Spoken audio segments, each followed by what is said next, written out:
রূপবতী ও গুণবতী সবই তুচ্ছ। সংসার জীবনে নিজের কর্মের দ্বারাই নিজেকে ভাগ্যবতী রূপে সুখী রাখা যায়। আর সেটাই আজকে তোমাদের সাথে শেয়ার করব। তো আশা করছি ভিডিওটা তোমাদের ভালো লাগবে, তাই পুরো ভিডিওটা দেখার জন্য অনুরোধ রইল। আমি মুনমুন ছোট্ট একটা গ্রাম থেকে তোমাদের জন্য প্রতিনিয়ত নিয়ে আসি ছোট্ট ছোট্ট একটা করে ব্লগ। তো প্রতিদিনের মতো আজও একটা ছোট্ট ব্লগ নিয়ে এসেছি। আশা করছি ভিডিওটা তোমাদের ভালো লাগবে, তাই পুরো ভিডিওটা দেখার জন্য নতুন পুরানো সমস্ত বন্ধুদের অনেক অনেক স্বাগতম। আর যারা ভিডিওটা দেখছো নিশ্চয়ই ভালো আছো, আমিও ভালো আছি গো। আগামী দিনেও ভালো থেকো, সুস্থ থেকো। আর ভিডিও শুরু করার আগে গুরুজনদের জানাই প্রণাম, ছোটদের জানাই অনেক অনেক ভালোবাসা। বড়রা আমায় আশীর্বাদ করো যেন আমি এগিয়ে যেতে পারি। তো দেখো ব্লগটা এখন শুরু করা যাক। অনেকক্ষণ তো বকবক করে দিলাম। আর এই যে সংসারের কাজকর্ম করেই নেমে পড়েছি কাঁচা ধোয়ার জন্য। যেমন রোদ্দুরটাই সকাল থেকে, ঠিক তেমন গরম, আবার তেমন বিকেল হলেও বৃষ্টি। বিকেল না, দুপুরেই বলা যেতে পারে। তবে তার মধ্যে হয়তো কোনো কোনো দিন হঠাৎ করেই বৃষ্টি আসতে পারে। যেহেতু এখন বর্ষাকাল, তাই এই বর্ষাকালের দিনে জল বৃষ্টি রোদ কোনো কিছুর ঠিক ঠিকানা নেই। কিন্তু বেশ কয়েকদিন ধরে সকালবেলায় ভালোই রোদ উঠছে। তাই কাঁচা ধোয়ার ব্যাপারটা জানো তো একটু বুদ্ধি খাটিয়ে সকালেই করে নিতে হয়। অন্তত কাঁচা ধোয়াটা হয়ে গেলে দেখবে বাইরের এই যে বিশাল বড় একটা কাজ, এটা হলে সংসারের অনেকটা কাজ এগিয়ে থাকে। অন্য কাজগুলোতে অত ঝামেলা থাকে না, তবে কাঁচা ধোয়ার ক্ষেত্রে একটু যদি রোদ না পায় বা একটু জলটা না ঝরে খুব বিরক্ত লাগে। তাই প্রথমেই দেখো এই যে একটু টুকটাক কাজ করেই চলে এসেছি কলপাড়ে। আর এই কলপাড়ে বসে সমস্ত জামা কাপড়গুলো ভিজিয়ে নিচ্ছি। আর দেখো দেখতে দেখতে এক বালতি পুরো ভর্তি হয়ে গিয়েছে। জানি না কার কি রকম হয়, তবে জানো তো বন্ধুরা, আমার না প্রতিদিনই ভাবি যে আজ এতগুলো কাচলাম, কাল হয়তো ফাঁকা থাকবে, কিছু কাচার বেরোবে না। এরকম ভাবি, কিন্তু প্রতিদিনেই প্রায় এক বালতির বেশি, কোনোদিন একটু কম এরকম বেরিয়ে যায়। এমন একটা দিন থাকে না যে কাঁচা ধোয়া থাকে না। তো কি করব, সংসার জীবনে তো সমস্ত কিছুই করে নিতে হবে, সে বেশি হোক আর কম হোক। দেখো এই যে রোদের মধ্যেই কিন্তু কাঁচা ধোয়ার ব্যাপারটা করতে হচ্ছে। আসলে আমার এই কলপাড়টাতে যেন সকাল বেলায়, সকাল না হলো একদম ভোর যখন সূর্যি মামা ওঠে তখন থেকে প্রচুর রোদ আসে। আর সকালে যদি সূর্যি মামা ডোবার অপেক্ষায় থাকি যে এই জায়গাটায় কখন রোদটা ছায়া হবে, তাহলে প্রায় 10টা বেজে যাবে। সেই জন্য ওই রোদের মধ্যেই বসে কাঁচা ধোয়াটা করে নিয়েছি। কাপড় ভিজিয়ে ঘর দোয়ার ঝাড় দিয়ে কাপড় কেচে তারপর এখন আমি চা খাচ্ছি। এখন যদিও সকাল না, আর চা খাবার টাইমও না, তবুও একটু লিকার চা খেয়ে করে জানালাগুলো খুলে দিলাম। ছেলে আমার পড়ছিল, তাকেও মাঝে মধ্যে একটু পড়া দেখিয়ে দিচ্ছিলাম।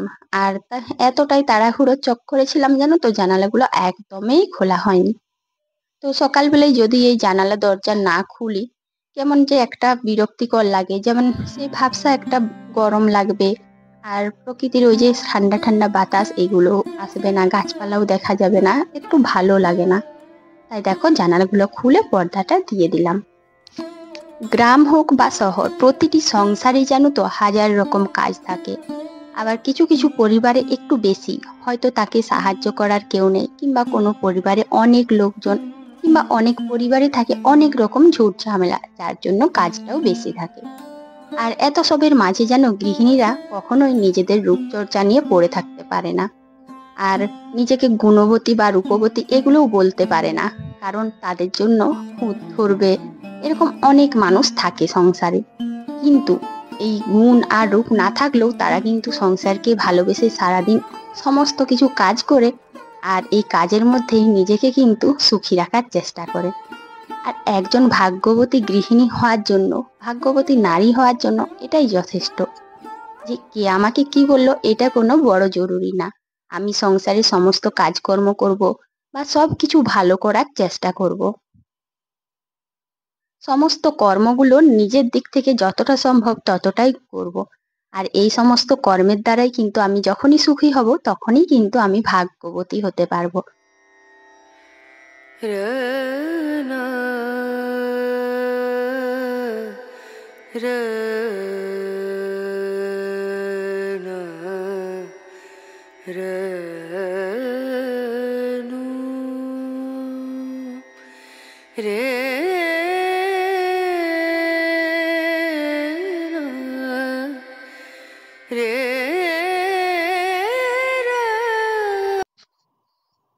একটু পুজোটা করে নিলাম মন শান্তি করে।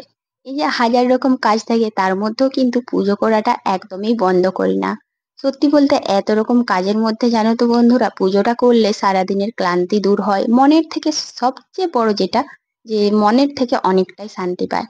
তো তারপরে সংসারে সমস্ত কাজকর্ম টুকটাক করে খাওয়া দাওয়া করে রান্না করে এখন এই যে দেখো রান্নাঘরটা গুছিয়ে নিচ্ছি। এই রান্না করার পর যদি রান্নাঘরের টেবিল গ্যাস এগুলো আমরা মোছামুছি করে রাখি, দেখবে কাজটা অনেকটাই গোছানো থাকে। সংসারে এই হাজার রকম কাজ যদি আমরা গুছিয়ে না করতাম, নিজেদের দায়িত্ব নিয়ে না করি, তাহলে বলো তো বন্ধুরা, এই কর্মগুলো যদি আমরা না করি কিভাবে আমরা সুখী থাকি, সংসারকে সুখী রাখি? আর সংসারকে সুখী রাখলে আমরা যখন সুখী থাকবো তখনই আমরা কিন্তু ভাগ্যবতী হতে পারবো, আমরাও কিন্তু সুখী হতে পারবো, আর আমাদেরকেও কিন্তু সবাই ভালোবাসা দেবে। তো সবসময় জানো তো নিজের কর্মটা অবশ্যই করে যেতে হবে। আর কে কি বললো কি না হলো এত সব না ভাবনা চিন্তা করে নিজে যখনই কর্ম করব দেখবে নিজেও অনেকটাই ভাগ্যবতী হওয়া যায়। আর সব কিছু তো জীবনে না পাওয়া গেলেও কিছুটা নিয়েও হয়তো সুখী থাকা যায়। আর এটাই তো আমাদের জীবন। তো দেখো গ্যাসের টেবিলটা পরিষ্কার করে ভাতের ফ্যানটা ঠান্ডা হয়ে গেছিল, তাই এই যে কলা গাছে দিতে এলাম। সংসারের এই যে নিখুঁত নিখুঁত কাজগুলো না অন্যেরা পারে না, একমাত্র গৃহিণীরাই পারে।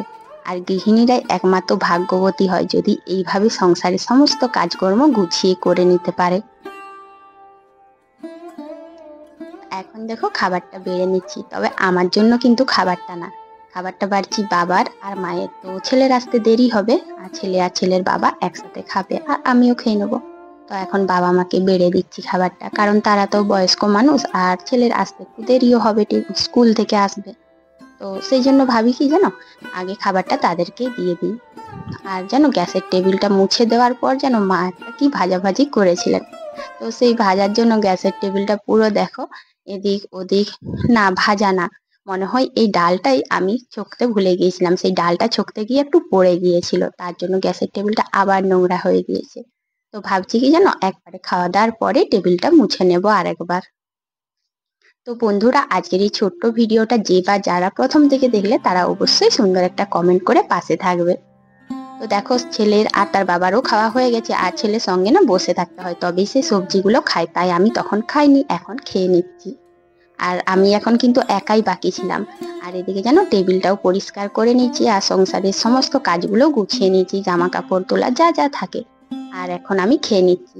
তো সমস্ত সংসারের কাজকর্ম করে সবার মুখে হাসি ফুটিয়ে এই যে আমি একটা আনন্দে খেতে বসেছি না, এখনই আমার নিজেকে খুব ভাগ্যবতী মনে হয়, যে আর আমার উপর কারোর কোনো দোষারোপ নেই, কেউ কিছু বলতে পারবে না।